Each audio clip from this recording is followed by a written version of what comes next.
I'm Joshua Clement with ID Contractors, and today I'm going to show you how to properly install wall molding. Here's the tools you're going to need for this job.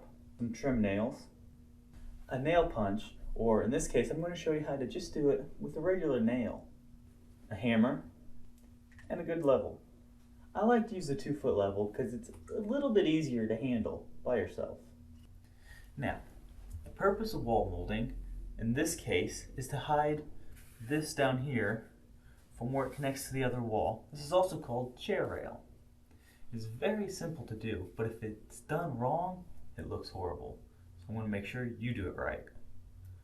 Now, we're going to take our molding. You want to make sure you have a good 45-degree angle on both sides. The purpose of the 45 is to help blend the seam together. If you cut it straight, it's not going to look right. Now, take your 45, place it into the other 45,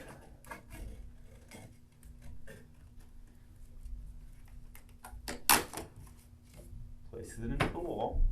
You want to make sure that your seams line up. So that's where you're going to put your first nail at. Take your nails, place it, and drive it in. Very, very important that you do not overdrive the nail. This will leave an indent on your wood, which doesn't look very good. But I will show you how to properly recess it in there. You can use a nail punch, but I am going to show you, if you don't have a nail punch, how to just use a nail. You want to make sure that the nail is bigger than the nail that you're trying to recess in.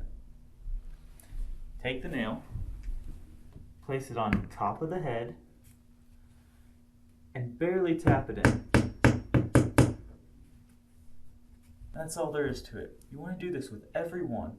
This will keep the nails recessed in the wood so they don't pop out and snag your clothing. Take the level, place it on the rail. You want to make sure you get a good level rail. That way it doesn't look like it's a wave going on.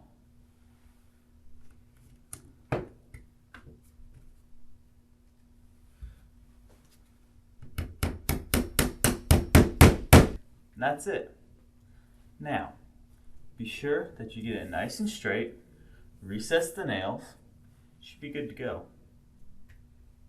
I'm Joshua Clement with ID Contractors, and that's how you can properly install wall molding.